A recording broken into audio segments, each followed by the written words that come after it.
প্রিয় দর্শক শ্রোতা, আসসালামু আলাইকুম ওয়া রাহমাতুল্লাহ। চলে এলাম বাংলাদেশ অনলাইন হোমিওপ্যাথিক ফোরামের ২২৭তম ফেসবুক লাইভে। আমরা ইতিপূর্বে জানতে পেরেছেন, আজকে আমরা আলোচনা করব হরমোন ভারসাম্য রক্ষায় হোমিওপ্যাথিক চিকিৎসা।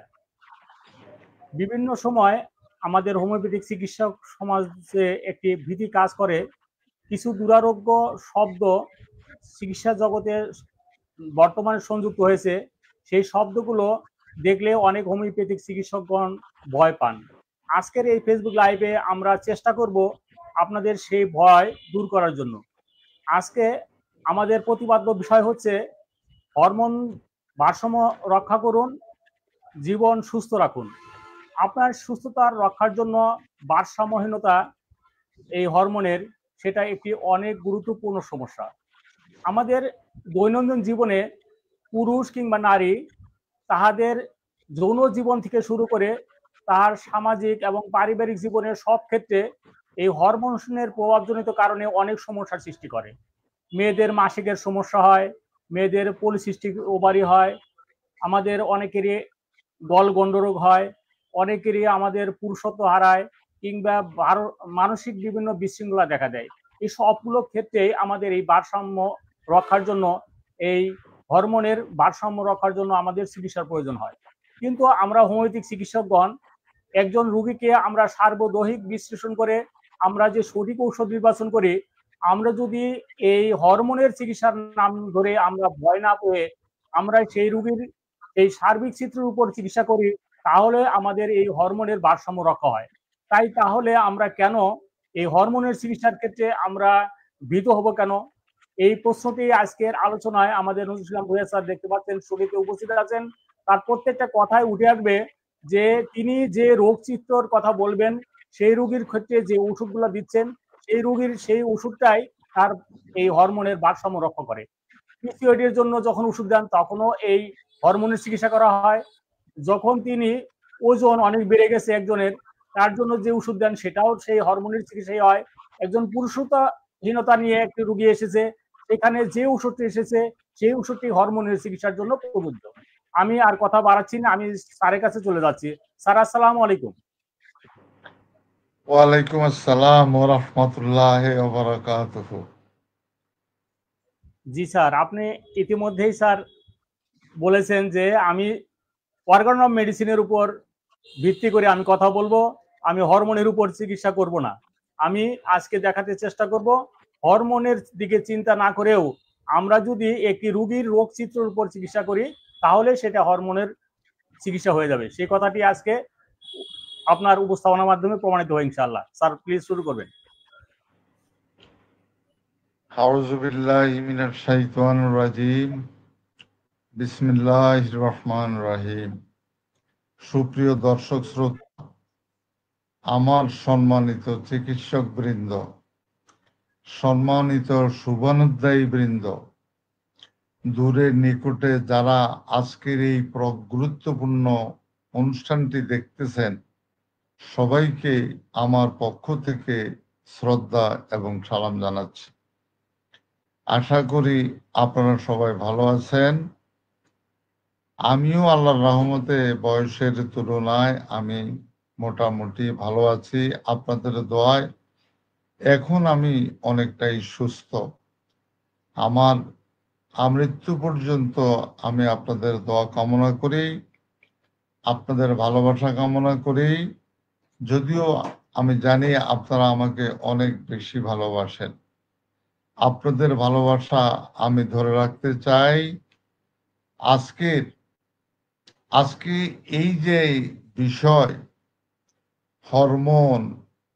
হরমোনের বিষয়ে আজকে আমাদের আলোচনা, যে হরমোনের ভারসাম্যহীনতায় কি কি অসুস্থতার সৃষ্টি এবং কিভাবে আমরা এর থেকে পরিত্রাণ পেতে পারি।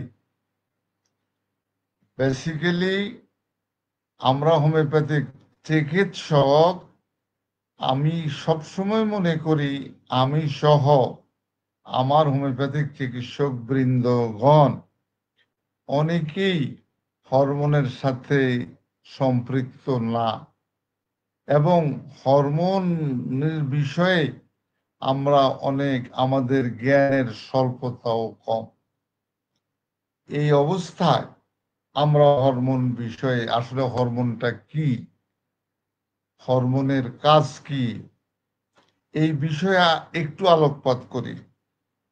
যে এইটা একটা রাসায়নিক পদার্থ, শরীরের মাথা থেকে পা পর্যন্ত সকল ক্ষেত্রে এটা একটা বার্তা বাহক, মেসেঞ্জার হিসাবে কাজ করে।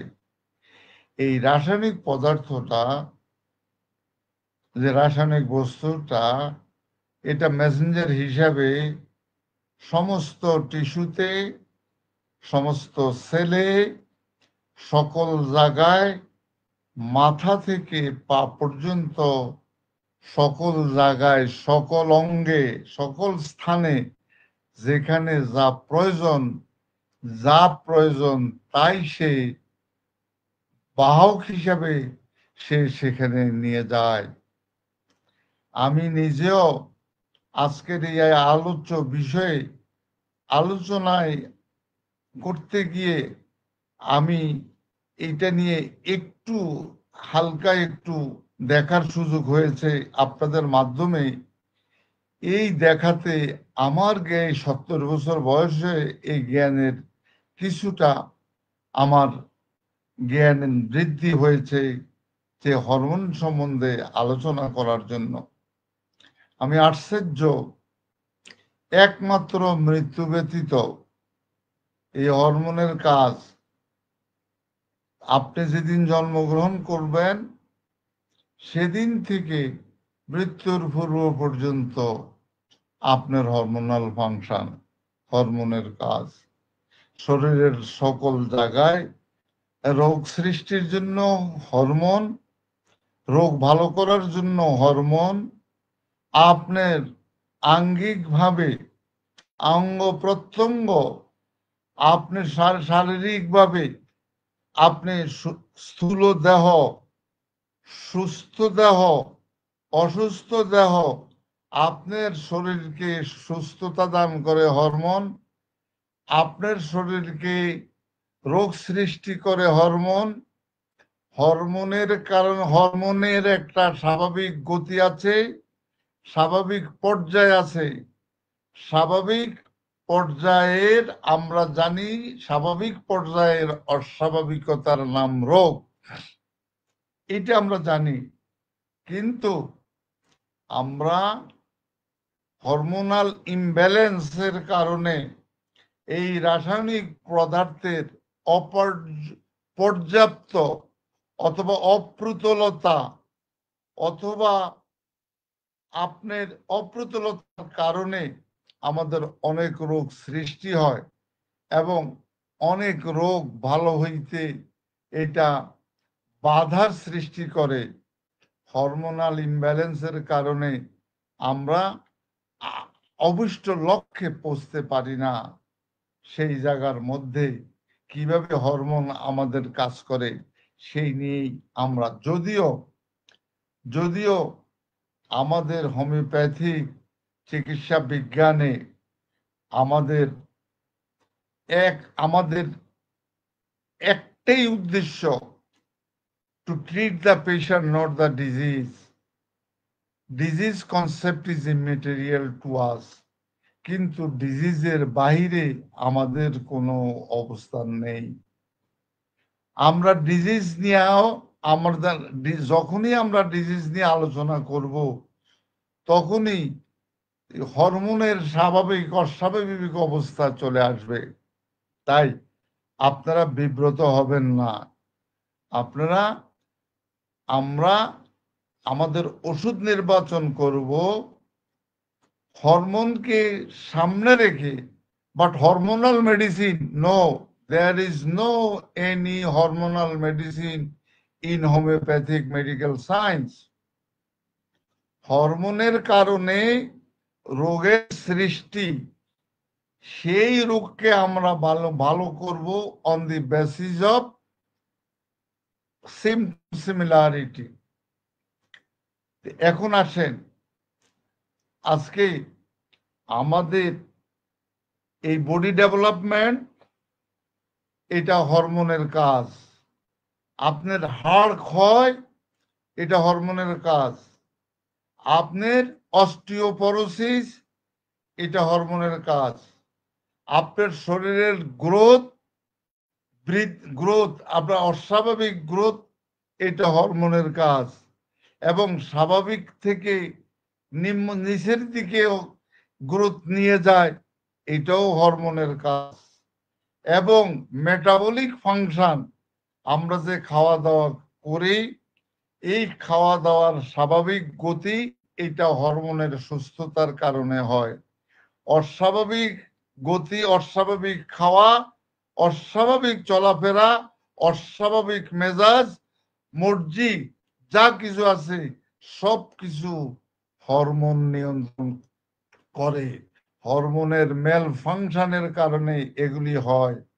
যে হঠাৎ করে আমার মেজাজ খারাপ হয়ে গিয়েছে, এইটাও হরমোনের কাজ। এবং আমি অতিরিক্ত খাবার, অতি ভোজন, এটাও হরমোনের কাজ।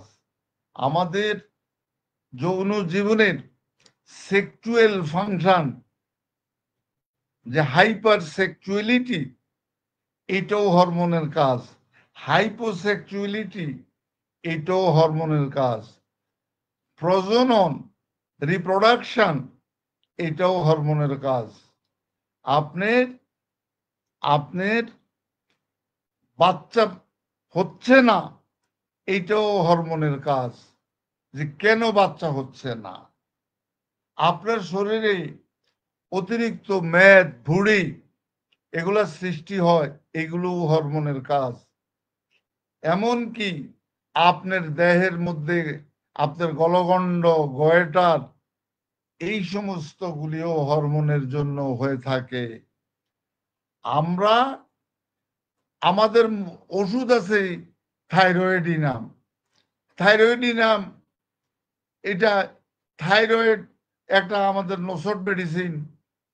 এই তাই বলে কি আমি এই থাইরয়েড হরমোন কে বুঝলাম না, জানলাম না, শুনলাম না, আমি ওই থাইরয়েডিনাম দিয়া দিলাম, তাহলে কি হবে? নো। সুতরাং আমরা এগুলা বুঝবো, জানবো। যেমন আমাদের মহিলাদের প্রজননের ক্ষেত্রে, শারীরিক বর্ধন, গড়নের ক্ষেত্রে, শারীরিক সুস্থতার ক্ষেত্রে, যৌবনের সৌন্দর্য রক্ষার্থে দুইটা হরমোন সেখানে কাজ করে। একটা হলো এস্ট্রোজেন, আর একটা হলো প্রজেস্টেরন। মহিলাদের ক্ষেত্রে সেই ক্ষেত্রে বলে যে পুরুষের এস্ট্রোজেন নাই, অবশ্যই আছে। প্রজেস্টেরন হরমোন পুরুষের ক্ষেত্রে নাই, অবশ্যই আছে। তবে মহিলাদের ক্ষেত্রে এই এস্ট্রোজেন, প্রজেস্টেরন, এই হরমোন দুইটা অতি মাত্রায় বেশি। যদি কোনো কারণবশত এস্ট্রোজেন এবং প্রজেস্টেরন হরমোনটা যদি বেশি পরিমাণে কোনো পুরুষের ক্ষেত্রে দেখা যায়, আমরা সচরাচর দেখি পুরুষ মহিলা হয়ে গিয়েছে। তার মানে কি, তার মধ্যে এই পুরুষের ভাবটা, মেইলি ভাব সৃষ্টি হয়ে যায় এস্ট্রোজেন, প্রজেস্টেরনের কারণে। অনেক পুরুষ মহিলায় রূপান্তরিত হয়, কারণ পুরুষের হরমোনটা হলো, এটাকে বলা হয় টেস্টোস্টেরন। টেস্টোস্টেরন, এই টেস্টোস্টেরন হরমোনের কারণে অনেক অতিমাত্রায় সিক্রেশনের কারণে বা অতিমাত্রায় বর্ধনের কারণে, বেশি পরিমাণের কারণে পুরুষের ক্ষেত্রে, মহিলাদের ক্ষেত্রে যদি এই টেস্টোস্টেরন বেশি হয়ে যায়, সেই জায়গার মধ্যে দেখা যাবে তার মধ্যে মেইলি ভাবটা বেশি পরিমাণে চলে আসছে। সুতরাং আমরা এগুলি জানবো, এগুলার বিষয় আমরা বুঝবো। যেমন এস্ট্রোজেনকে বলা হয়, প্রজেস্টেরনকে বলা হয় এটা কি মাস্টার, এটা কি হরমোনের, ফিমেল হরমোনের ক্ষেত্রে এটাকে বলা হয় কি। তারপরে দেখেন পিটুইটারি গ্ল্যান্ড, মাথার থেকে যদি আমার হরমোন সিক্রেশন যেটা হয় সে মাথার থেকে সেখানে দেখা যাচ্ছে ব্রেইন টিউমার সেই ক্ষেত্রে আপনার সৃষ্টি হয়ে যায়। আমরা দেখি থাইরয়েড গ্ল্যান্ড, আমাদের গলগণ্ড, গয়েটার, এই গ্ল্যান্ডের মধ্যেই আমাদের হরমোনাল ইমব্যালেন্সের কারণে আমাদের গলগণ্ড সৃষ্টি হয়ে যেতে পারে। তাই আজকে আমরা এই বিষয়গুলি জানবো, জানার পরে আমরা বুঝবো। কিন্তু ওষুধ নির্বাচনের ক্ষেত্রে এই বিষয়গুলি বেশি জানতে যাবেন না, এইগুলার বেশি প্রাধান্য দিতে যাবেন না। যেমন মনে করেন আপনি একটা বেলেডোনা ওষুধ দিবেন, আপনি ব্রায়োনিয়া ওষুধ দিবেন, আপনি অ্যাকিউট মেডিসিন ওষুধ দিবেন, অ্যাকিউট ডিজিজের ওষুধ দিবেন, সেই ক্ষেত্রে আপনি হরমোনাল ইমব্যালেন্সে আমার অ্যাকিউট রোগ সৃষ্টি হয়েছে, এটা এই ধারণাটা আমাদের রাখা ঠিক হবে না। আমাদের এই হরমোনাল ডিসঅর্ডার এই ক্ষেত্রে আমাদেরকে মনে রাখতে হবে according to aphorism number 5, cause of the disease. এই ডিজিজের কারণ, এই কারণের উপর ভিত্তি করে আমরা ওষুধ নির্বাচন করব। Cause of the disease as well as আমাদের সিমটমস কি বলে, আমাদের লক্ষণ রাজি কি বলে, সেগুলি আমরা চিন্তা করে আমরা ওষুধ দেব। যেমন আমাদের ইনসুলিন নামক এক হরমোন, এটা এটা কোত্থেকে, এটা প্যানক্রিয়াসের সাথে সম্পৃক্ত। এই জায়গার মধ্যেই আমাদের ওষুধ আছে প্যানক্রিয়েটিনাম, আমাদের ওষুধ আছে টেস্টিস, আমাদের ওষুধ আছে ওভারি, আমাদের ওষুধ আছে থাইরয়েডিনাম। এই যে আমাদের ওষুধ আছে মেমারি। এই যে ওষুধগুলি, অনেক ক্লিনিক্যাল ট্রায়ালের যে ওষুধগুলি আছে, এই নামে নামে আমরা ওষুধ সেই জায়গার মধ্যে টেস্টিস, ওভারি, থাইরয়েডিনাম, এই সমস্ত এই নামে নামে আমরা ওষুধ নির্বাচন করতে যাব না। আমাদের ওষুধ এই ক্লিনিক্যাল ট্রায়ালে যদি সিমটমস আমাদের সাথে এগ্রি করে তাহলে আমরা সেই জায়গার মধ্যে ওষুধ দেব।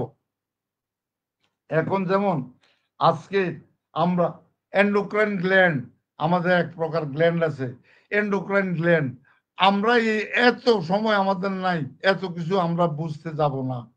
আমরা এই ডাক্টলেস গ্ল্যান্ড, এন্ডোক্রাইন গ্ল্যান্ড, সেই জায়গা থেকে কি হরমোন সৃষ্টি হয় বা কি হরমোনের আবির্ভাব হয়, যেমন thyroid stimulating hormone, THS, luteinising hormone, এই সমস্ত নামে নামে অনেক, কর্টিসল একটা হরমোন, এটা অত্যন্ত আপনার অনেক বড় ধরনের বার্তা বাহক, অ্যাড্রিনালিন ওই হরমোন, এই পিটুইটারি হরমোন, পিটুইটারি গ্ল্যান্ড থেকে এগুলি আসে।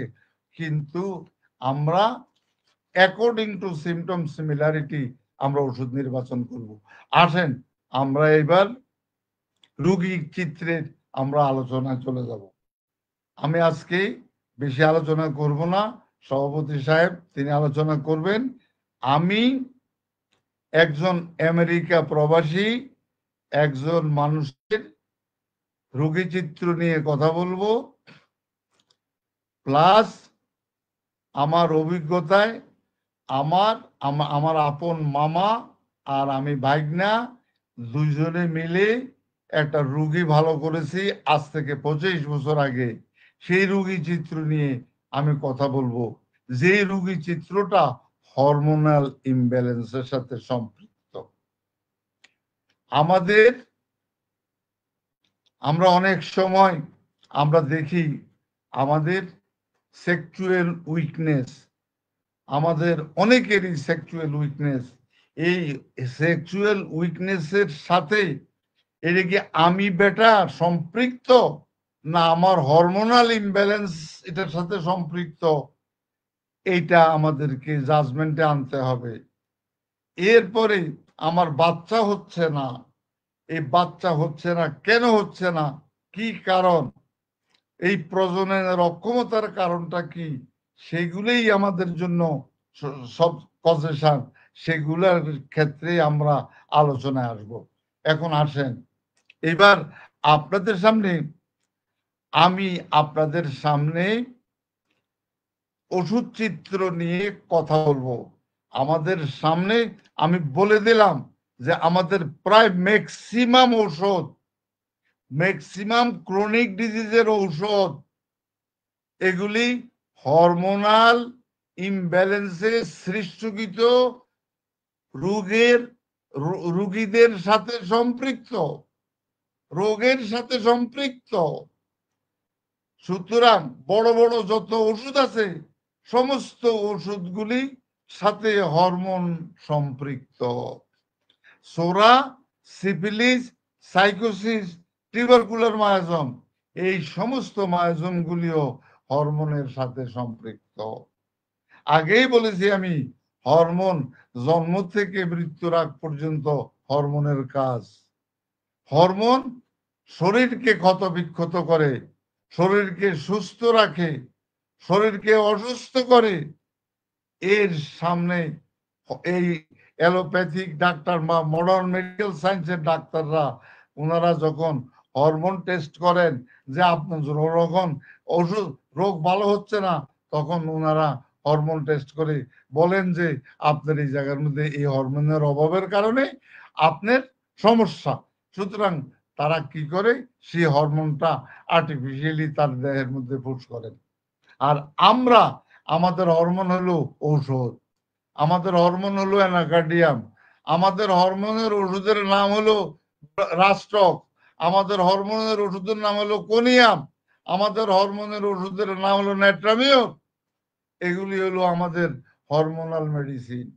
সব যত মেডিসিন আছে এই ওষুধগুলি অল আর হরমোনাল মেডিসিন। সুতরাং হরমোনাল মেডিসিন বলতে স্পেসিফিক কোনো আমাদের ওষুধ যেমন আমাদের শরিক মায়াজমের ওষুধ, সিফিলিটিক মায়াজমের ওষুধ, সাইকোটিক মায়াজমের ওষুধ এবং টিউবারকুলার মায়াজমের ওষুধ যেমন আছে, তেমনি হরমোনাল মেডিসিন কি, সব হরমোনাল মেডিসিন। মায়াজমেটিক যত ওষুধ আছে অল আর হরমোনাল মেডিসিন। আসেন এবার আমরা একটা রোগীর চিত্র নিয়ে কথা বলি। ওই রোগীর চিত্রটাও হরমোনাল ইমব্যালেন্সের কারণে এই রোগিণীটা আমার কলেজ জীবনে, আমি যখন গভর্নমেন্ট হোমিওপ্যাথিক মেডিকেল কলেজের টিচার, তখন আমার এক ছাত্রীর তার জীবন যৌবন যা কিছু আছে সব কিছু নিয়েই আমি এই ওষুধটা সাজিয়েছি। সে আমার রোগিণী, আমার ছাত্রী। তখন সেই ছাত্রী 4th ইয়ারে BSMS পড়ে, আমি পড়তো, আমি ছাত্রীর নামটা গোপন রাখলাম। এখন আসেন, ছাত্রী আমার সামনে আমার চেম্বারে আসার আগে খুব বিনয় করে, স্যার আমার গোপনীয়তা আপনি রক্ষা করবেন, আমার স্যার জীবন বিপন্ন, এই কারণে আমি আপনাকে চয়েস করেছি আমার মনের কথাগুলি আপনাকে বলার জন্য। ঠিক আছে, আসো মামা, বলো। এটা আরো 8-10 বছর আগের কথা। সেই ছাত্রীর ওই সময়ে যখন আসছে তখন তার বয়স 22-23 বছর বয়স। আউটলুকিং পেশেন্ট আমার সামনে যখন আসলো, ওকে এর আগে কলেজে আমি কখনো হাসি খুশি দেখতাম না। সব সময় চুপচাপ, সব সময় বিষণ্ণতা, সব সময় ক্রন্দনশীলতা, সব সময় ইন্ট্রোভার্টেড এই মেন্টালিটির ছিল। এখন এই মেয়েটা তার স্বামীকে নিয়ে আমার চেম্বারে হাজির। আমার চেম্বারে যখন আসলো তখনও আমি দেখি আমি তার শিক্ষক, তার পিতৃ সমতুল্য, কিন্তু ওই সময়ও তার মুখে কোনো হাসি নাই। আমার চেম্বারে যখন ঢুকলো তখনও মনে হয় যেন সে কি যেন হারিয়ে ফেলেছে, কি যেন তার নাই। এই পর্যায়ে সে, আমি দেখলাম সে অত্যন্ত বিষণ্ণ এবং ক্রন্দনশীল, উদাসীন, এবং সে কিছু কি বলবে কিছুই বুঝতে পারছে না, বলতে পারছে না। সে আমার সামনে এসে সে কাঁদতেছে। আমি তখন তার আগেও যা দেখেছি তার চেহারা, আমার সামনে যখন এসেছে তখনও সেই একই চেহারাটা হলো একদম হালকা পাতলা গড়ন। ওর শরীরের মধ্যে মাংস বলতে খুব কম, ওর ওজন হইল 30, ওই সময় 30-32 কেজি। তাহলে মেয়ের বয়স 22 বছর বয়স, তার সমস্ত আদ্যপান্ত চেহারাটার মধ্যে দেখা গেল সে সে কি মহিলা নাকি পুরুষ তাও বোঝা যাচ্ছে না।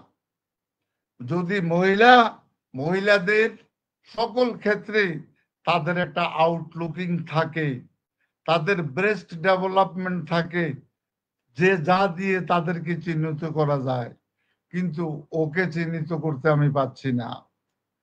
তাকে বললাম, মা তুমি একটু দাঁড়াও, কলেজেও বলতাম, এখনো তাকে বললাম, মাম্মা তুমি একটু দাঁড়াও। দেখা গেল সে একটা স্ট্রেট একটা মানুষ, একটা মেসকুলিন হিপ। তার মানে মেয়েদের দেখবেন একটা হিপের একটা গড়ন আছে, কিন্তু এই মেয়ের সেই হিপের গড়ন পুরুষের মতো, তার গড়ন হিপ হিপ এই কোমরের থেকে নিচ পর্যন্ত। মেয়েরা বাচ্চা ধারণ করে এই কারণে তাদের হিপ থাকে বড়, কিন্তু ও একদম প্লেন, জাস্ট একটা স্ট্রেট লাইন, এই অবস্থা। এখন স্যার আমার জীবনটা তো শেষ, আমার জীবনের আর কিছু বাকি নাই। আমি স্যার জন্মের থেকে আমি আজন্ম পাপ, এগুলো হলো তার ভাষা। আজন্ম পাপে বোধহয় আমার সৃষ্টি। স্যার এত খাবার খাই, কোনো কিছুতেই আমার গড়ন হয় না, আমার শারীরিক গড়ন হয় না। সবাই বলল আমার বিয়ে হলে নাকি আমি ঠিক হয়ে যাব, আমার শরীর স্বাস্থ্য ভালো হবে। কিন্তু স্যার বিয়ের পরে আজকে স্যার 4 বছর চলছে, আমার কোনো বাচ্চা হয় নাই। স্যার আমি মানসিকভাবে অত্যন্ত বীতশ্রদ্ধ, অত্যন্ত কষ্ট। এই মনের কষ্টটা স্যার আমার নিজের ভিতরে। স্যার দুনিয়াতে আমি এমন একটা স্বামী পেয়েছি, যে স্বামী আমার প্রকৃত অর্থেই আমার অত্যন্ত প্রিয় মানুষ, যে অত্যন্ত আমাকে হেল্পফুল মেন্টালিটি, তার জন্যই স্যার আমি বেঁচে আছি। সে আমাকে সাহস দিয়া সে রেখেছে স্যার। কিন্তু পরিবারের মধ্যে আমার স্বামী ছাড়া আমার আত্মীয় স্বজন, ইভেন আমার বাবা মা, আত্মীয় স্বজন, স্বামীর দিকের শ্বশুর শাশুড়ি সহ সবাই আমার দেহ নিয়ে তারা সবাই অসন্তুষ্ট প্রকাশ করে। স্যার একমাত্র আমার হাজবেন্ডের নিকট আমি অত্যন্ত প্রিয়, এই মানুষটার জন্য আমি বেঁচে আছি। আচ্ছা মা তোমার কষ্টটা কি? স্যার লজ্জার কথা বলবো কি স্যার, মহিলাদের যে একটা ব্রেস্ট, একটা যেটা আমি স্বামীকে প্রেজেন্ট করব, আমার দেখেন স্যার মেমারি গ্ল্যান্ড, এই গ্ল্যান্ডটা নাই বললেই চলে। এরপরে স্যার আমার মধ্যে যে একটা সেক্সুয়াল ভাব, এই সেক্সুয়াল অবস্থানটাও আমার মধ্যে খুবই কম। তার মানে আমার শারীরিক গড়নের অতৃপ্ত অপরিপক্ষ গড়ন, এই গড়নের প্রেক্ষাপটে স্যার এই স্বামী স্ত্রীর যে আমাদের সম্পর্ক, দৈহিক সম্পর্ক, শারীরিক সম্পর্ক, এই সম্পর্কের আমার মন চায় স্বামীকে সবকিছু উজাড় করে দিতে, কিন্তু স্যার দেখা যাচ্ছে আমি স্যার স্বামীকে স্যাটিসফাই করতে পারছি না। যদিও আমার স্বামী কিছুই বলে না, কিন্তু স্যার আমার যেই যৌন চাহিদা, যৌন চাহিদা ঠিকই আছে, কিন্তু যৌন চাহিদার মধ্যে আমি তা রিসিভ করতে পারছি না। আমার খুবই কষ্ট হচ্ছে, আমার খুবই কষ্ট। এই কষ্টের কারণে স্যার আমি স্বামীকে কিছুই বলতে পারছি না। এখন স্যার তার ডিমান্ড অনেক বেশি, তাকে নাও করতে পারছি না। অতিরিক্ত তার যৌন চাহিদার প্রেক্ষাপটে স্যার আমার প্রচুর পরিমাণ রক্তস্রাব হয়, ঋতুস্রাব হয়, প্রচুর পরিমাণ রক্তস্রাব ঋতুস্রাব হইয়া এই 4-5 বছরে স্যার 4-5 বার স্যার আমার গর্ভধারণ আমি করতে পারি নাই। আমার বাচ্চা হইয়া 2-3 মাসের মধ্যে বাচ্চা স্যার অ্যাবর্শন হয়ে গিয়েছে। তাহলে বাচ্চাও আমি ধরে রাখতে পারি না।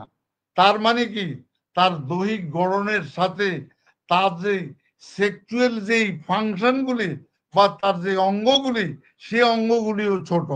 যে অঙ্গগুলির মধ্যে বাচ্চা ধারণের জন্য যেই তার গভীরতা, যে অঙ্গের অবস্থান, যে অঙ্গের তার ব্যাপকতা, সেটাও অভাব, সেটাও এই অবস্থায় আর আমি আচ্ছা, ঠিক আছে মা, আর কি আর কি বলো স্যার,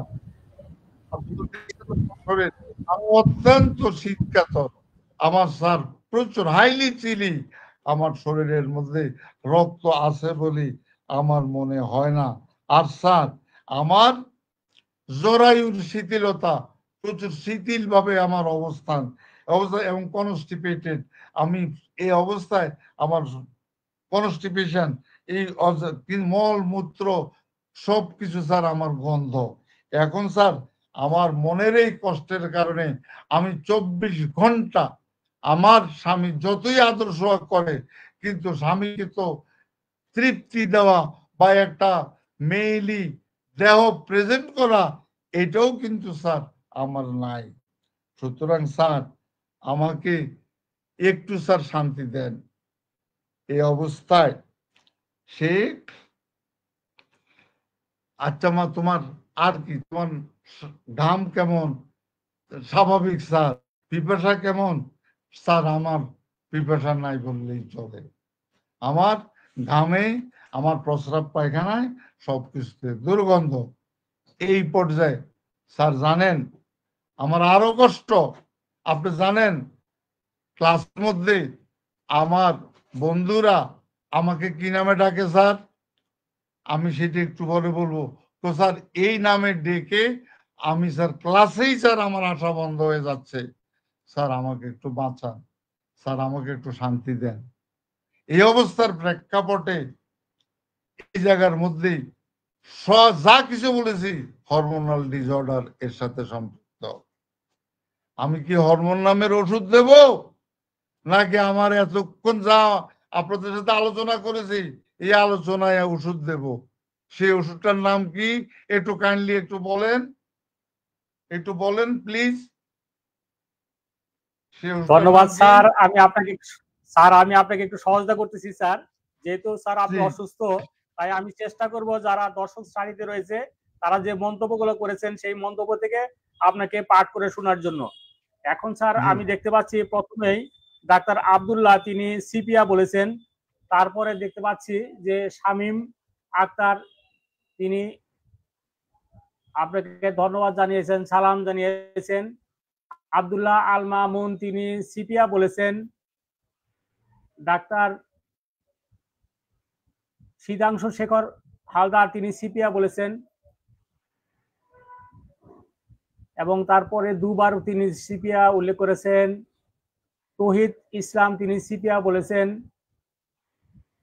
শামীম আক্তার আবার সিপিয়া বলেছেন। রফিকুল ইসলাম তিনি সিপিয়া বলেছেন। আমি দেখতে পাচ্ছি একই জনই বারবার একই মন্তব্য করেছেন। দেখা যাচ্ছে যে প্রায় যারা মন্তব্য করেছেন, মোহাম্মদ জাকারিয়া তিনি সিপিয়া বলেছেন।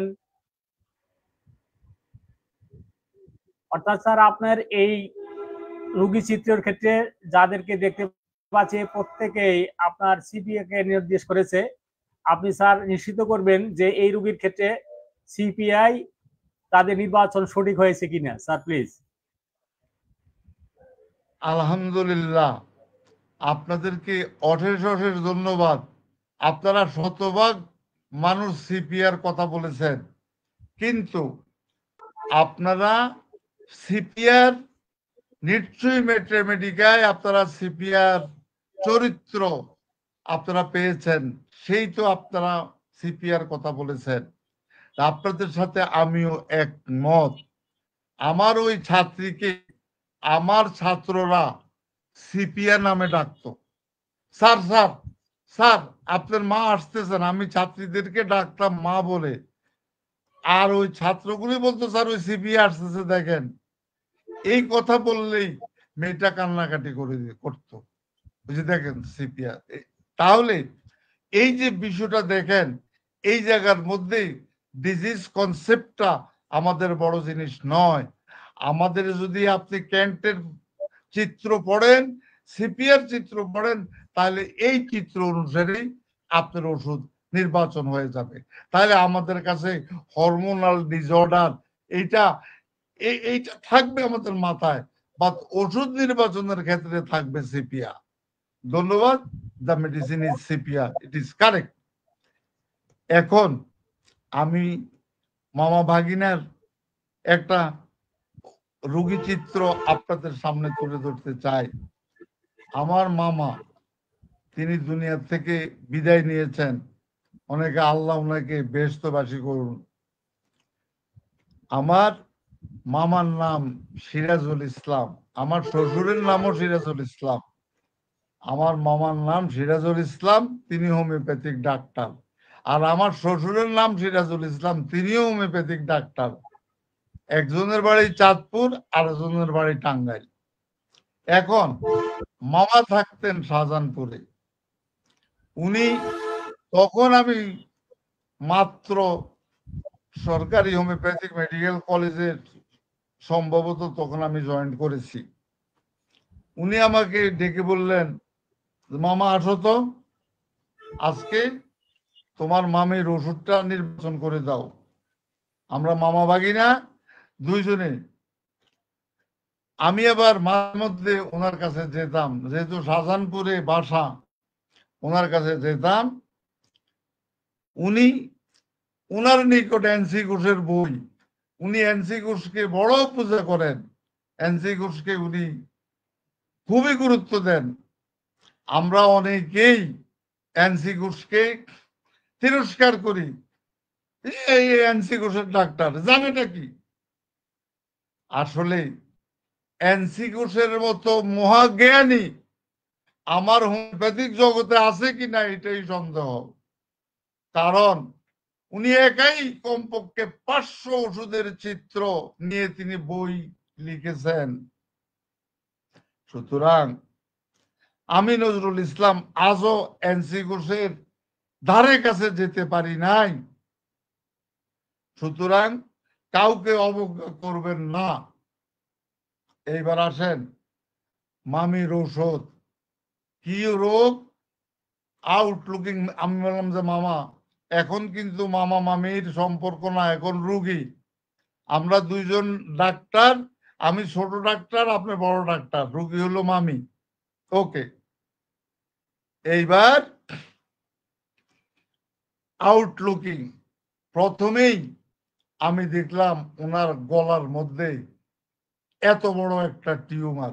এই গলা, এই জায়গায়, এই গলার থেকে ঘাড় পর্যন্ত বিশাল বড় টিউমার। আমরা বলি হাইপার থাইরয়েডিজম বা থাইরয়েড গ্ল্যান্ডের ইনফ্লামেশন অফ, অথবা থাইরয়েড গ্ল্যান্ডের কারণে এটা হয়েছে। আমার দরকার নাই থাইরয়েড গ্ল্যান্ডের কারণে হয়েছে না কিসের কারণে হয়েছে আমার জানার দরকার নাই। আমি দেখতেছি ওনার গলায় এত বড় একটা টিউমার, এটা গলগণ্ড রোগের কারণেও হতে পারে। এই টিউমার ওনার গলায়। ওকে, এইবার আসেন, আমি মামির আউটলুকিংটা দেখলাম, আগেও দেখেছি, ডাক্তার হিসাবেও দেখলাম। উনি ফ্ল্যাট, ফ্লেবি, ফ্লেশি, এই তিনটা শব্দ ওনার ওনার দেহের মধ্যে আছে। উনি মোটা সোটা, থলথলে এবং উনি নাদুস নুদুস প্রকৃতির। এখন উনার বাসার উনাকে বললাম আপনার কোনো কষ্ট আছে কিনা, না খুব একটা কষ্ট নাই, কিন্তু কোনো জায়গায় কোনো বাসায় কোনো ক্ষেত্রে যেতে পারি না, সবাই এটা দেখে আর মন্তব্য করে। আমি তো ভয়ে পাই এটাকে অপারেশন করার জন্য, তোমার মামাও অপারেশনের জন্য সাজেস্ট করতেছে না। এখন আমি বললাম মামি আপনার কষ্টগুলি কি একটু বলবেন। এইবার উনি কষ্টগুলির কথা বলতে গিয়ে আগে আমরা আউটলুকিং দেখলাম, এরপরে জানো আমার কষ্টটা হলো আমার প্রায় ঠান্ডা লাগে, আমি ঠান্ডার থেকে মুক্তি পেতে চাই এবং আমার নাক সবসময় বন্ধ থাকে, আমি নাকে গন্ধ দুর্গন্ধ পাচ্ছি না, সার্বদৈহিক সর্দি লেগেই আছে। এরপরে আর কি কষ্ট, আর উনার আবহাওয়ার পরিবর্তনের সাথে সাথে উনার লক্ষণের পরিবর্তন হয়, অর্থাৎ ঠান্ডার একটা প্রকৃতি ওনার মধ্যে আছে, প্রায় ঠান্ডা লাগার প্রকৃতি আছে। উনি প্রায় অসুস্থ থাকেন। কি অসুস্থ? সর্দি, কাশি, নিউমোনিয়া, এই সমস্ত বিষয়গুলি আবহাওয়ার পরিবর্তে সহ্য হয় না। আচ্ছা, এখন উনাকে যতটুকু আমি দেখেছি আমার কাছে মনে হলো একটা বোকাটে মহিলা, একটা সহজ সরল মহিলা। এই সহজ সরল মহিলা কখনোই মামার সাথে কোনো ঝগড়াঝাটি কোনো কিছুর সাথে সম্পৃক্ত না। এখন উনার শরীর মোটা সোটা থলথলে দেখলাম, যে মনে হয় যেন অস্থিহীন মাংসপিণ্ড। তার গলার এটা যে দেখলাম, এটা শক্তও না নরমও না, এটা এইভাবে ভেসে আছে, কিন্তু এটার ব্যথা বেদনা খুব একটা বেশি না। এটা যে এটার কজেশন এক সময় কোন এক সময় উইদাউট এনি কজ আমার এই জায়গার মধ্যে একটা গোটা দেখা দিয়েছে, এই গোটাটা ফুলতে ফুলতে এই অবস্থা। আচ্ছা, আপনার মামি আপনার কেমন? এবার আমরা আমাদের রোগী চিত্রের ওষুধ নির্বাচনের ক্ষেত্রে, আচ্ছা আপনার ঘুম কেমন? হ্যাঁ, ঘুম আমার স্বাভাবিক। আচ্ছা, আপনার শরীরে ঘাম কেমন? আর বলো না বাবা, ঘাম প্রচুর। আচ্ছা, আপনার পিপাসা কেমন? পিপাসাও প্রচুর, ঘামও প্রচুর, পিপাসাও প্রচুর। খোরাকের কেমন? খাবার দাবার নিয়মিত, খাবার দাবার নিয়ম মাফিক খাই। আচ্ছা, তাহলে আপনার যে শরীর, এই শরীরের গড়ন ছোট থেকেই আমার এই অবস্থা। আচ্ছা, আর কি পছন্দ? আপনার মাছ, মাংস, ডিম, দুধ কি প্রিয়? আরে বাবা বলো না, আমি ডিম ছাড়া খাবারই খেতে পারি না, আমার ডিম লাগবেই, আমার একটা ডিম চাই এই অবস্থায়। আচ্ছা, আপনার শরীরে বড় ধরনের কোনো রোগ শোক হয়েছে কিনা, বা কিছু চর্মরোগ হয়েছে কিনা? চর্মরোগ, এই রোগগুলি কম বেশি আমার দেহের মধ্যে আছে, আমার বাপ দাদার বাবা মায়ের দেহের মধ্যেও আছে। তাহলে আমরা বেশি কথা না বলে আমরা এই একটা টিউমার গলগণ্ড এই অবস্থার প্রেক্ষাপটে মহিলাটার আউটলুকিং দেখলাম, দেখার পরে তার সাথে দুই চারটা কথা, গরমের কথা, খাবারের কথা, খোরাকের কথা, কি পছন্দ, এই বিষয়গুলি আমরা আলোকপাত করলাম। এর উপর ভিত্তি করি আমরা, বলেন তো দেখি, আমরা কি ওষুধ দেব, আমরা কি ওষুধ নির্বাচন করব। প্লিজ গাজী ইব্রাহিম 100 ভাগ, আব্দুল্লাহ ডাক্তার কেলকেরিয়া কার। এইবার বলেন, এবার বলেন। আমি কিন্তু আরেকটা ওষুধ আলোচনা করব, আমার সভাপতি সাহেব না করলেও আমি আরেকটা আলোচনা করব। মেহেদি ক্যালকেরিয়া কার, মেহেদি ক্যালকেরিয়া কার, বলেন তাড়াতাড়ি। আর কে কি বলবেন? মেহেদি ক্যালকেরিয়া কার। এইটা যদি আপনারা থাইরয়েড হরমোন যদি আপনারা মাপেন, আপনারা যদি প্যাথোলজিক্যাল রিপোর্ট দেখেন, তাহলে দেখবেন যে এইবার এই তার হরমোনের ইমব্যালেন্সের মধ্যে প্রচুর পরিমাণ হরমোন এটার সাথে সম্পৃক্ত। থাইরয়েড হরমোন হয়তো এটার সাথে সম্পৃক্ত। ক্যালকেরিয়া তাহিদ, তাহিদ ক্যালকেরিয়া কার, তাহিদ ক্যালকেরিয়া কার। আর কি কি বলবেন বলেন তো দেখি। তাহিদ ক্যালকেরিয়া কার। হ্যাঁ, নাসিরউদ্দিন ক্যালকেরিয়া কার। প্লিজ তাড়াতাড়ি বলেন, তাড়াতাড়ি বলেন। হ্যাঁ, নুরুজ্জামান খান কিউরুমি হল calcarea carb. Please Billal Hossain calcarea carb. চমৎকার। Zulkar calcarea carb. Okay fine. আপনাদের অনেকেরই আমি কমেন্টস পেয়ে গেছি যে আপনাদের ওষুধ নিয়ে, যে আজকে আমি মহা খুশি, অত্যন্ত আনন্দিত যে আসলে আপনারা প্রত্যেকেই আমার চেয়ে ভালো, আপনারা আমার চেয়েও আপনারা অনেক বেশি অভিজ্ঞ ডাক্তার হয়ে যাচ্ছেন, হয়ে গিয়েছেন। আমাদের সভাপতি সাহেব তো অতিমাত্রায় একজন অভিজ্ঞতার ঝুলি ওনার ভিতরে। উনি থাইরয়েড নিয়ে বা হরমোন নিয়ে যে লেখা লিখেছেন, একজন এমবিবিএস ডাক্তারের দ্বারাও সম্ভব না এই লেখা লিখা। ওনার লেখাটা আপনারা পড়ছেন কিনা জানি না, আমি পুরোটা পড়েছি, আমার কাছে খুবই ভালো লেগেছে। এখন আসেন, জি আপনাদেরকে অশেষ ধন্যবাদ। দি মেডিসিন ইজ ক্যালকেরিয়া কার। এখন তার প্রমাণ হলো 6 মাস, এই 6 মাস পর্যন্ত আমি আমার মামাকে ডিস্টার্ব করি। You can't imagine.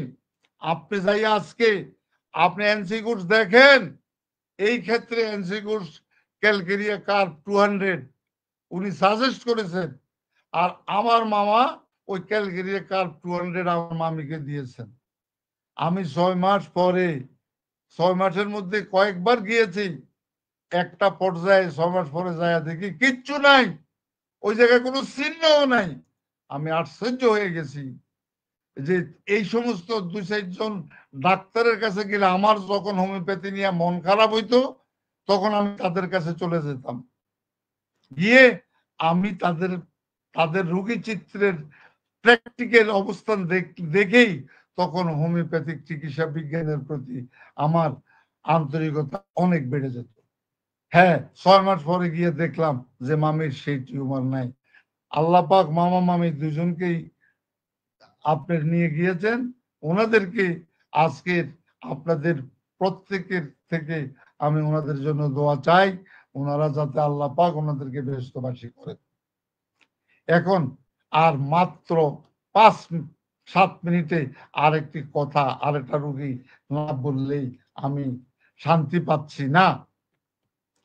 সুদূর আমেরিকা থেকে একজন রোগী, এই আমি অসুস্থতায় একজন রোগী আজকে 7 দিন যাবত আমাকে প্রায় ফোন দিতেছেন, স্যার স্যার আমাকে একটা ওষুধ নির্বাচন করেন, স্যার আমার রোগ, আমাকে একটু দেখেন, স্যার আপনাকে আমরাই ফেসবুকে বিভিন্ন জায়গায় স্যার আপনাকে দেখতেছি, স্যার যদিও অনেক হোমিওপ্যাথিক ডাক্তারের ওষুধ খেয়েছি, কিন্তু স্যার আপনার সেবাটা নিতে চাই, আপনার সাথে আলোচনা করে স্যার আমি একটু শান্তি পেতে চাই। আমি বললাম ঠিক আছে বাবা, কি নাম তোমার? নামটা আমি গোপন রাখলাম। বাড়িটা হলো জামালপুরে, থাকে আমেরিকায়। সে, আমি বললাম বাবা তোমার কষ্টটা কি? হারপাস জোস্টার। আমি তখন হাসলাম, হারপাস জোস্টার? স্যার এই হারপাস জোস্টার নিয়ে যে অনেক অ্যালোপ্যাথিক ওষুধ স্যার খাচ্ছি, আর ভালো হইতেছে, আবার 3 মাস পরে দেখা দিচ্ছে, আবার ভালো হচ্ছে, এইভাবে স্যার চলছে। আচ্ছা তুমি কবে থেকে বাবা এই হারপাস জোস্টার আপনাদেরকে জানিয়ে রাখি, আপনারা যদিও জানেন তবু বলি, it is one of the largest skin disease. এটা আমরা নাম দিয়েছে অ্যালোপ্যাথিক ডাক্তার বা মডার্ন মেডিকেল সায়েন্স হারপাস জোস্টার।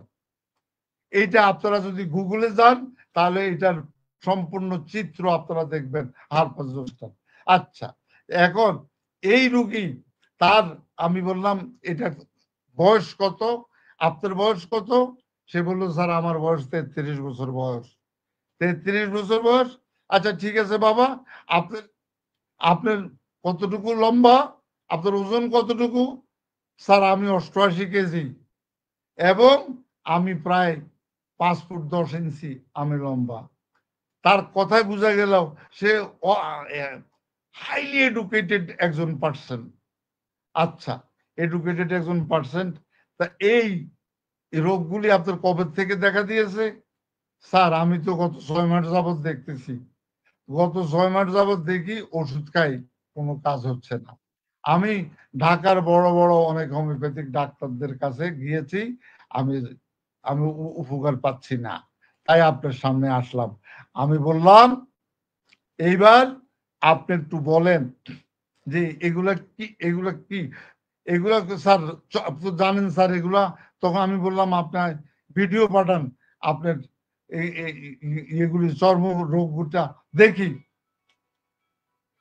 সেই ভিডিও পাঠাইছি, তার সমস্ত শরীরের মধ্যে এটা স্পেসিফিক, কখনো অর্গানে, বিভিন্ন অর্গানে, বিভিন্ন জায়গায়, কোন জায়গায়, সব জায়গায় না, ছড়াইয়া ছিটাই বিভিন্ন ধরনের চর্ম। এখন এটার প্রকৃতি কি? 6 মাস আগের থেকে তা প্রচন্ড ধরনের চুলকানি। এই চুলকানি কখন? রাত্রে স্যার আমার এই চুলকানিটা বেশি, প্রচুর পরিমাণে চুলকানি, কিন্তু স্যার চুলকানিতে আমার আরাম, কিন্তু চুলকানিটা আমার বিহীন চুলকানি, খুব এটার কোনো রস নাই।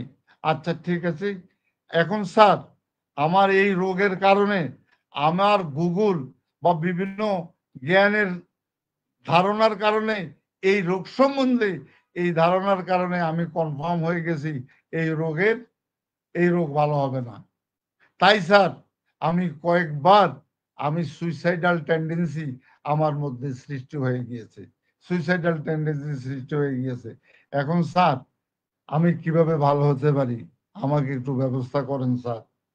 তখন তাকে আমি বললাম তুমি তোমার লাইফ স্টাইলটা, লাইফ হিস্ট্রিটা বা তোমার সিমটমসগুলি, লক্ষণগুলি আমাকে পাঠাও, যেহেতু তুমি সুদূর আমেরিকাতে আছো।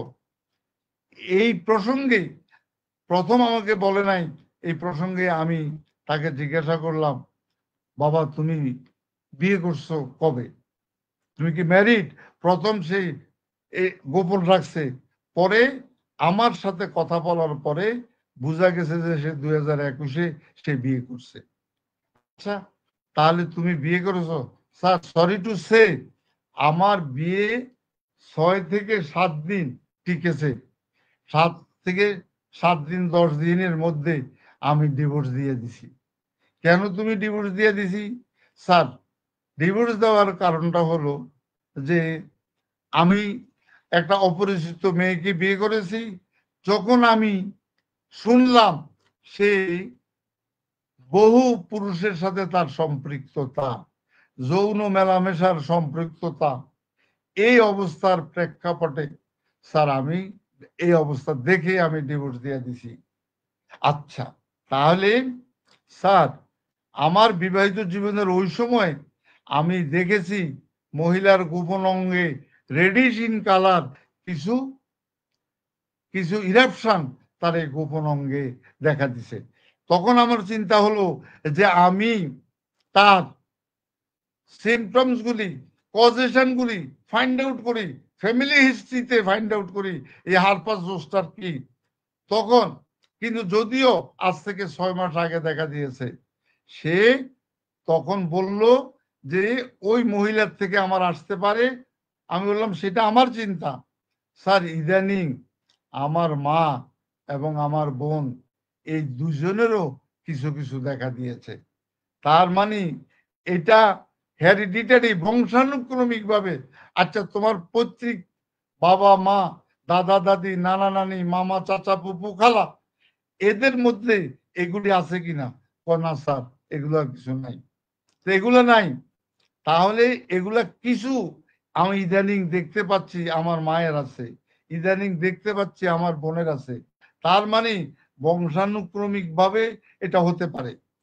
প্লাস তার accord from his ex wife, সেখান থেকেও আসতে পারে। তাহলে দুইটা কজেশন আমি পেলাম, এছাড়া তার প্র্যাকটিক্যাল আর কোনো কজেশন নাই। আচ্ছা, এইবার সে অত্যন্ত নাদুস নুদুস চেহারা আমাকে যা প্রেজেন্ট করেছে, চেহারার অত্যন্ত নিট এন্ড ক্লিন, কিন্তু মানুষটা বড় ইন্ট্রোভার্টেড, একাকিত্বের মধ্যে সে থাকে।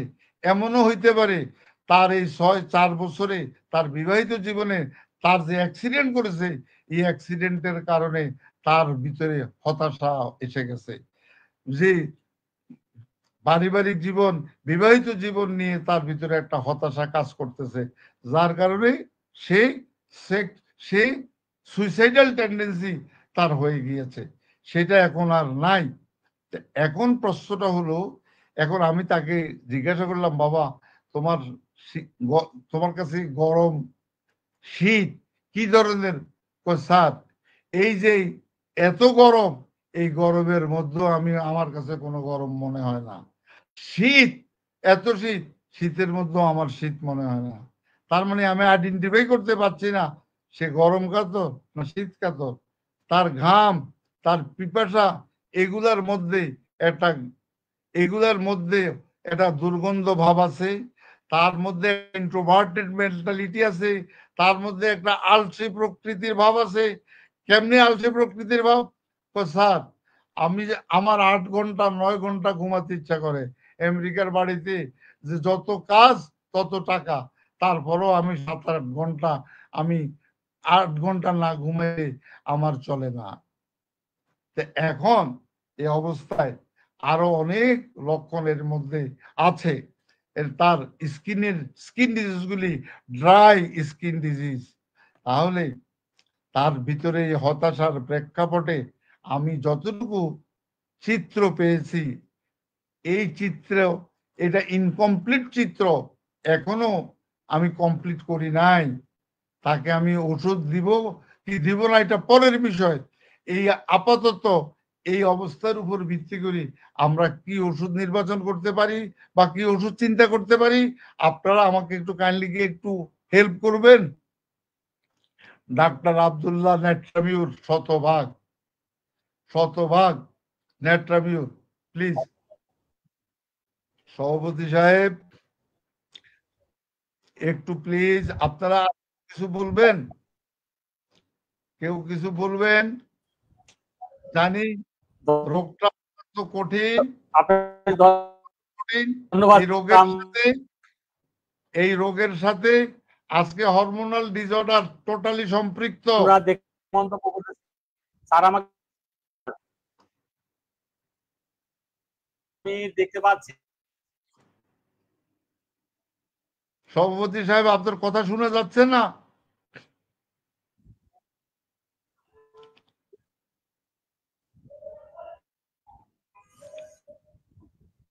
একটু প্লিজ বলেন।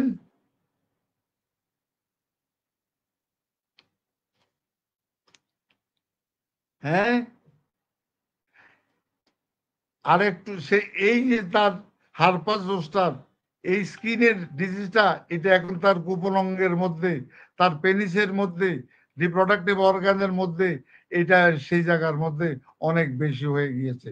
তার সাথে তার শারীরিক গড়ন আস্তে আস্তে অ্যাট্রোফিড হয়ে গেছে, তার পেনিসটা ছোট হয়ে গিয়েছে। তারপরে যে সেই জায়গার মধ্যে তার একটা যে ইরেকটাল ডিসফাংশন চলে আসছে, সেক্সুয়াল উইকনেস চলে আসছে। এই বিষয়গুলিও তাকে তার ওই suppression of herpes zoster, suppression of skin disease, এই কারণে তার শারীরিক বিভিন্ন সমস্যাগুলি দেখা দিয়েছে। এখন এখানে অতিমাত্রায় জ্বালা পোড়া আছে, জ্বালা পোড়া আছে। কোথায় আছে? তার অন্ডকোষে ব্যথা, অন্ডকোষে জ্বালা পোড়া, পেনিসের ব্যথা, পেনিসের জ্বালা পোড়া এবং অ্যাট্রোফি অফ দ্য পেনিস, এই বিষয়গুলি তার চলে আসে। সেখানের চামড়াগুলি পর্যন্ত কুঁচকে গিয়েছে। আচ্ছা, এগুলো অর্গানিক ডিফর্মিটিস, এগুলো আসবেই। তাহলে রোগের কজেশনের উপর ভিত্তি করে আমরা কি ওষুধ নির্বাচন করতে পারি? প্লিজ, মোহিত এ রানা, হায়াত মেডো, হায়াত মেডো, মোহিতে রানা, কি আব্দুল্লাহ আল মামুন, আমার অত্যন্ত প্রিয় মানুষ, উনি মেডো, নাসির উদ্দিন মেডো, মার্শল, হায়াত মেডো, প্লিজ একটু। আমাদের অত্যন্ত নামি দামি ডাক্তাররা এই রোগীকে ওষুধ নির্বাচন করেছেন। আমি ডাক্তারদের নাম বলতে চাই না, বলবো না। যে ফখরুল ইসলাম, সোডিয়াম ক্লোরাইড, জি। বিজয়চন্দ্র, নেট্রামিউর, জুলকার, নেট্রামিউর, রফিক হাসান, দল Rezaul Karim Sikdar, natrum mur, natrum mur, psorinum, psorinum, natrum mur, please অতি তাড়াতাড়ি বলেন প্লিজ, আমার সময় শেষ। ইসমাইল হোসাইন মেডো, ইসমাইল হোসাইন মেডো, প্লিজ। ওকে, জি স্যার, ওকে, আমরা আমাদের বললাম সভাপতি সাহেব, আমাদের জি স্যার, আমাদের আজকের দর্শকদের এখানে দেখা যাচ্ছে স্যার অধিকাংশই স্যার ন্যাট্রামিওর মিন করেছে, কেউ কেউ ম্যাডোরিনাম বলেছেন। স্যার আপনি ডিসাইড করবেন স্যার কোন ওষুধটা স্যার এই রোগীর জন্য উপযোগী। তারপরে আমরা স্যার আজকে ফেসবুক লাইভ শেষ করব। আর দর্শকদের উদ্দেশ্যে আমি বলবো যে আমরা যদি এই স্পেসিফিক এই হরমোনাল ইমব্যালেন্স নিয়ে কথা বলি, এটা জেনারেল আজকের আলোচনা। যদি আমরা একদিন পিসিওডি নিয়ে কথা বলি, একদিন যদি মিনসেস নিয়ে কথা বলি, একদিন এলো গলগন্ড নিয়ে কথা বলি, তাহলে এক একটা সেকশন হলেও আমরা এক বছরে এটা আলোচনা করতে পারবো। প্রত্যেকটা দিন আমরা এই বিষয় নিয়ে আলোচনা করবো। অর্থাৎ আমরা এই একটি রোগীকে সুস্থতা রাখার জন্য হরমোনের যে কি ভারসাম্যতা জরুরি, সেই বিষয়টা না বললেই নয়। ঠিক সেই বিষয়টা লক্ষ্য রেখে দর্শকদের উদ্দেশ্যে আমি বলবো, যদি আপনারা এভাবে আজকের এই জেনারেল আলোচনাকে স্পেসিফিক এক একটা হরমোনাল ইমব্যালেন্স জনিত রোগগুলো নিয়ে কথা বলতে বলেন, তাহলে আমরা পরবর্তীতে এই বিষয়গুলো নিয়ে আলোচনা করব। আপনাদের সেই বিষয়ে আপনাদের মন্তব্য করার জন্য আহ্বান জানিয়ে স্যারকে পরবর্তী এই আলোচনার শেষ টানার জন্য বিনীত অনুরোধ জানাচ্ছি। Sir please. যারা আপনারা নেট্রামিউর বলেছেন, অবশ্যই নেট্রামিউরের অনেকগুলি সিমটমস আছে। যারা ম্যাডোরিনাম বলেছেন তারও সিমটমস আছে, যদিও সে উভয় কাতর, তারপরেও এই জায়গার মধ্যে আমাদের কিং অফ দ্য শরীর সালফারের সিমটমস আছে। তারপরে এখানে সরিনামেরও সিমটমস আছে। আর সিমটমস গুলি লুকায়িত অবস্থায় আছে, যেহেতু সে এটার মধ্যে সাপ্রেশন অফ স্কিন ডিজিজ সাপ্রেস্ট করে। আজকে সে 3 বছর আমেরিকাতে সে বসে নাই, সেইগুলোর উপরে কি করেছে, সে টিকা, ইঞ্জেকশন, মম যা কিছু আছে দিয়েছেন। তারপরে আমাদের ডাক্তাররা, আমাদের বাংলাদেশের ডাক্তাররা, তারা অ্যাসিড ক্রাইসো একটা ওষুধ কেন যে দিল আমি জানি না, ক্রাইসোফোনিক ওষুধ এই জায়গার মধ্যে দিয়েছে, আরো তারা দিয়েছে। আমি ডাক্তারদের নাম বলবো না, 1 মিনিটে আমি আপনাদেরকে বলে দিচ্ছি। সেই ডাক্তাররা ওনাকে ওষুধ দিয়েছেন, এই যে গ্রাফাইটিস কেন দিয়েছে আই ডোন্ট নো। তারপরে তারা দিয়েছেন মার্সল, মার্সল দিয়েছেন কত, 200, অ্যাসিড ক্রাইসো দিয়েছে 200, গ্রাফাইটিস দিয়েছেন 30। বাট এই জায়গার মধ্যে কেন দিয়েছেন আমি বলবো ল্যাকিংস অফ দ্য নলেজ ডাক্তারদের। আমি এই জায়গার মধ্যে এই একটা ওষুধের সাথে আমি একমত হইতে পারলাম না। তারপরে আপনারা যদি ক্যান দেখেন, ক্যান বলছে প্লিজ আপনারা যখন মার্সল ওষুধটা ব্যবহার করবেন, আপনারা আপনারা লো পটেন্সিতে কখনোই ব্যবহার করবেন না। আপনারা মার্সলকে চিন্তা করবেন 10 পটেন্সি, অ্যাবাভ দেন 10 পটেন্সি। আজকে গিয়া দেখেন, যদিও আমার বরিক সাহেব তিনি 200-র উপরে কথা বলেন নাই। তাই আমি চাই আপনারা অ্যাকর্ডিং টু সিমটমস কালেক্ট করি, এই রোগীর ক্ষেত্রেও আমি টোটাল সিমটমস গুলি কালেক্ট করি, কনফার্ম ওষুধের কথা পরবর্তীতে আর রোগীর সাথে আলোচনা করি আমি দিব। তবে আপনাদেরকে ধন্যবাদ যে আমার বিওএইচএফ এর শিক্ষার্থীরা, বিওএইচএফ এর সাথে সম্পৃক্তরা, আপনারা নেট্রামিউর যথার্থই বলেছেন, আপনারা নেট্রামিউর বলেছেন, অরমমেট বলেছেন, অরমমেটের চিহ্ন আছে, নেট্রামের চিহ্ন এই জায়গার মধ্যে আছে, আপনারা বলেছেন, গ্রাফাইটিস বলেছেন, চমৎকার। কিন্তু আপনারা, সরি গ্রাফাইটিস না, আপনারা মেডো বলেছেন, কিন্তু আপনারা গ্রাফাইটিস বলেন নাই, আপনারা এসিড ক্রাইসো বলেন নাই। এই কারণে আপনাদেরকে ধন্যবাদ। নেভার বি অ্যাসিড ক্রাইসো, নেভার বি গ্রাফাইটিস। এইটা আমাদেরকে বুঝতে হবে যে কজেশনটা কি। এটা আমাকে ইট ইজ ক্লিয়ার যে কজেশনটা STD, either STD or hereditary. সেই প্রেক্ষাপটে যে ওষুধগুলি এসে তাকে এই পর্যায়ে নিয়ে আসছে, আজকে তার মানসিকতা কি পর্যায়ে নিয়ে আসছে, তার উপর ভিত্তি করে আমরা ওষুধ নির্বাচন করব।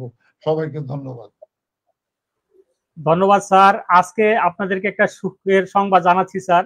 আজকের ফেসবুক লাইভে আমরা এই 227তম ফেসবুক লাইভের মধ্যে আজকে সর্বোচ্চ দর্শক ছিল। এখন অন স্পটে 3000 দর্শক আছে।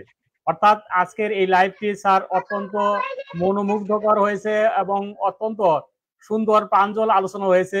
এই দেখে আমি অত্যন্ত অভিভূত এবং আমি বাংলাদেশ অনলাইন হোমিওপ্যাথিক ফোরামের পক্ষ থেকে আমি দর্শকদেরকে অনুরোধ জানাবো যে আপনারা পরবর্তীতেও যদি আমরা এরকম সুন্দর সুন্দর আলোচনা চান তাহলে স্যারকে উৎসাহ দিতে হবে, দর্শক সংখ্যা অবশ্যই বৃদ্ধি করতে হবে। স্যার এই বয়সে যে পরিশ্রম করে আপনাদেরকে এই প্রেজেন্টেশন দিচ্ছেন সেটাকে আপনাদের গুরুত্বের সাথে বিবেচনা করতে হবে এবং প্রত্যেকটা লাইভে যদি আপনারা রিয়াক্ট করেন, আপনারা সঠিক মন্তব্য করেন এবং আপনাদের এই মন্তব্যের উপর ভিত্তি করে আমরা একটি পরিকল্পনা আমি এখানে অনেক সময় বলে থাকি। যেমন ধরুন স্যার একটি কথা বলেছেন, আমি সেটার সংক্ষিপ্ত জবাব দিচ্ছি। স্যার বলেছেন এখানে ক্রাইসো কেন দিচ্ছি, বিভিন্ন জায়গায় বিভিন্ন এই প্র্যাকটিস অফ মেডিসিন বইগুলোতে 3-4টা ওষুধের নাম দেওয়া থাকে। বলা হয় যদি চুলকানি কমাইতে চান তাহলে সেখানে আপনি অ্যাসিড ক্রাইসো ব্যবহার করবেন, সেখানে চুলকানি কমবেই কমবে। সেইটা আমাদের হোমিওপ্যাথিক চিকিৎসার অরণ্য মেডিসিনের আলোকে হলো কিনা সেটা কিন্তু এই সকল লেখকরা মনে করেন না এবং যে কারণে আমাদের অনেক বন্ধুরাই ছোট ছোট ছোট বইগুলো পড়েন এবং সেই বইতে 3-4টা ওষুধ দেওয়া থাকে, সেই ওষুধগুলোই বারবার ঘুরে ফিরে দিতে থাকেন। ওখানে সাময়িক উপশমের দিকে বেশি গুরুত্ব দেওয়া হয়। আপনি এমন ওষুধ রয়েছে যেমন ম্যাজিরিনাম নামে একটা কম্বিনেশন ওষুধ দেওয়া আছে, সেখানে দিলে কিছু চুলকানি কমে, কিন্তু তাই বলে কি ওখানে ম্যাজিরামের সাথে হাজারটা ওষুধ দেওয়া হয়েছে, এসিড ক্রাইসিস দেওয়া হয়েছে, সালফার দেওয়া হয়েছে, মার্সল দেওয়া হয়েছে, সকল সংমিশ্রিত ওষুধ দেওয়া হয়েছে। এরকম বাজারে প্রচলিত যে ঔষধ এবং কিছু বইপত্র রয়েছে যে বইগুলো আমাদের হোমিওপ্যাথিক চিকিৎসার সবচেয়ে কলঙ্কজনক অধ্যায়, সেগুলো আমাদের হোমিওপ্যাথিক চিকিৎসক সমাজদেরকে পুরে করে খাচ্ছে। একজন চিকিৎসক প্রথমে পাশ করে যখন আমাদের এই চিকিৎসা পেশায় আসেন তখন বিভিন্ন ওষুধ কোম্পানির লোকগুলো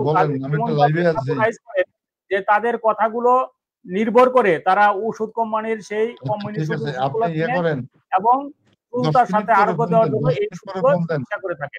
তাই আমাদের চিকিৎসক বন্ধুদের মধ্যে যে জ্ঞানের দন্যতা রয়েছে, যে সমস্যা রয়েছে, সেই সমস্যাগুলো আমাদের উতরে যাওয়াটা অনেক কঠিন কাজ। তাই আজকের ফেসবুক লাইভে স্যারে যেভাবে বলেছেন যে রোগের নামে আমরা যে চিকিৎসা করি সেই চিকিৎসা না করে যদি রোগীর দিকে তাকিয়ে আমরা ওই যে আজকে দেখলেন সিপিয়া কিভাবে এই রোগীর ক্ষেত্রে নির্বাচিত হলো, কিভাবে ক্যালকেরিয়া কার্ড নির্বাচিত হলো, কিভাবে এখন সর্বশেষ ন্যাট্রামিয়া নির্বাচিত হলো, এই যে স্যারের উপস্থাপনা সেখানে আপনারা অনুমান করতে পারেন যে একটি রোগীর ক্ষেত্রে একটি রোগ লক্ষণ নয়, একটি রোগ লক্ষণ সমষ্টিকে বিশ্লেষণ করা হয়েছে। সেই ক্ষেত্রে কোন রোগীর ক্ষেত্রে কোন ওষুধটি আসবে সেটা অনেকটাই পিছনে থেকে যায়। আমরা রোগ নয় রোগীর চিকিৎসা করি কথাটা বারবার বলি, সেটা এই আজকের উপস্থাপনার মধ্যেই সুষ্ঠুভাবে স্যার উপস্থাপন করতে পেরেছেন। আমি সকল দর্শকদেরকে বিদায় নেব এবং স্যার যদি দর্শকদের উদ্দেশ্যে বলেন যে তারা যদি এই লক্ষণ ভিত্তিতে এক একটা রোগ লক্ষণ, কারো চিন্তা রয়েছে যে গলগণ্ড নিয়ে কথা বলি, কারো চিন্তা আছে পিসিডি নিয়ে কথা বলি, কেউ মাসিকের দুরারোগ্য সমস্যাগুলো নিয়ে কথা বলি, কেউ পুরুষদের বন্ধাত্ব নিয়ে কথা বলার জন্য বলেছেন, কেউ বলেছেন নারীদের বন্ধাত্বর ব্যাপারে বলুন এবং অনেকে মানুষের মুখে দাড়ি গজায় সেই সকল সমস্যার কথা বলুন। এই সকল কথাগুলো নিয়েই যদি আমরা লাইভ করি আমাদের পক্ষে করা সম্ভব। শুধু আপনাদের আগ্রহ এবং আপনাদের ইচ্ছার উপর নির্ভর করবে আমরা কিভাবে অনুষ্ঠানগুলো সাজাবো।